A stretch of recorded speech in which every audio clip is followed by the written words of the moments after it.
Hello everyone and welcome to my first long-form YouTube video. Now in this video I'll be sharing 5 things that helped me become financially free by the age of 29. But before we get started, I just wanted to provide you with a bit of context. So I used to work as a high school teacher teaching business and economics, and I was able to retire from my 9 to 5 at the beginning of 2024. So financial freedom can have a lot of different definitions. The way that I define it is in 3 different stages. Now stage 1 is when your semi-passive source of income can cover for your monthly expenses. Stage 2 is when that income can cover for your 9 to 5 income. And then stage 3 is when that semi-passive income can cover for your ideal cost of living. That means that you can go on all the trips that you want, you're driving your dream car, etc. Alright, so the first thing that really helped me out was to start with the end goal. So by having a clear picture in my mind of what I wanted to achieve, like how much my ideal lifestyle was gonna cost me, and then reverse engineer a strategy has been the most efficient way to get to my goal. So I really had to sit down and write down the numbers. I really had to figure out what my monthly expenses were, and at the time my monthly expenses were around $2,400 a month. And my wage was around double that, and then it slowly increased. So step 1 for me was to actually replace my monthly expenses and then eventually my 9 to 5 income. So I feel like that by focusing on the goals instead of focusing on the means, I was able to achieve this in a more timely manner. What I see is that a lot of people focus on the means rather than the goal, and they end up with outcomes that are not truly favorable. So they end up making moves that are not super efficient. So let me give you an example. Now we all tend to chase, the shiny ball, and I feel like that a lot of people just focus on the means, like, oh, buying a franchise doesn't sound too bad, or actually opening a restaurant or a cafe doesn't sound too bad, when they don't realize that it doesn't really align with their final goal, which is to be free, so to have location freedom and financial freedom as well. So they end up with an outcome that is not truly efficient because they end up buying themselves a job rather than the lifestyle that they really want. Alright, so number 2 is to take action. Taking action has always proven to be a much better strategy than just sitting into this analysis paralysis state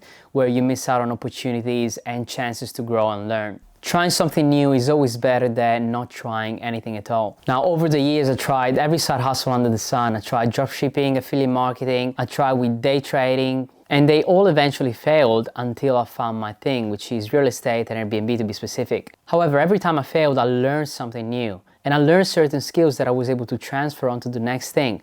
Now, not all the skills that I learned were transferable, but again, they gave me so much more perspective on what I wanted to do. And they led to the final outcome that set me free, which is real estate and Airbnb. So the best ROI that I've ever gotten hasn't been the stock market, hasn't been crypto, hasn't been any other thing other than investing in myself and my own education. Now remember that knowledge is not truly power. Knowledge is only power when you actually apply and implement what you're actually learning.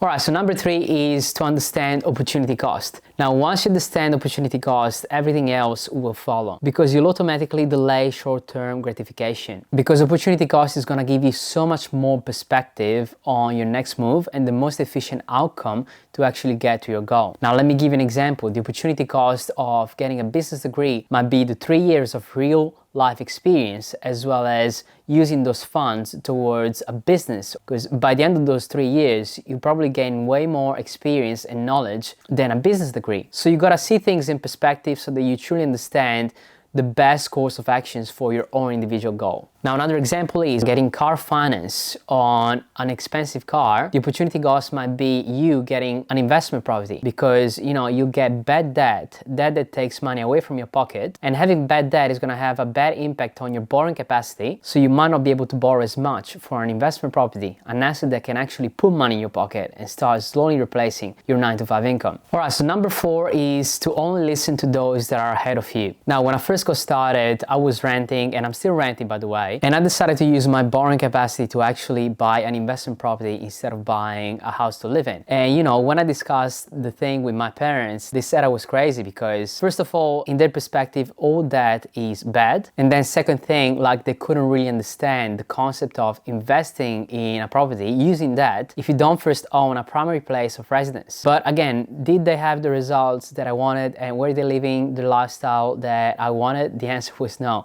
So I just decided to follow follow, what other people were doing, those that actually had the results that I wanted. And that was the right decision to do because I was able to achieve the results that I wanted. And don't get me wrong, I absolutely love my parents and there's nothing I wouldn't do for them. However, when it comes to, building and designing your own lifestyle, like the best thing that I've ever done was, to take advice and to listen to those that were ahead of me in the journey and who actually had the results that I wanted. All right, so number 5 is to double down on what works instead of diversifying. Now, this is quite an unpopular opinion because everybody out there is telling you to diversify. And I was so tempted once I found my thing, once I got my first Airbnb, it was working so well. And as a second step, I considered diversifying. I considered trying something new. Why don't I go with traditional real estate? Or why don't I try a small development? Or why don't I go with, commercial real estate or something else to try something new? And I was so tempted, but I'm absolutely grateful that I decided to actually go all in on what worked because that led me to the end goal, the end results that I wanted in a much shorter amount of time. Because once you find your thing, whatever it is, like you gotta find what works with you and your lifestyle as well. Like the second time you do it is gonna be easier than the first one. The third time you do it is gonna be much easier than your second one, and so on and so on. You're gonna become an expert in what you know works instead of trying something new and potentially taking a step back instead of moving forward. Alright, I really hope you found this helpful, and if you'd like to see more of these videos, please subscribe.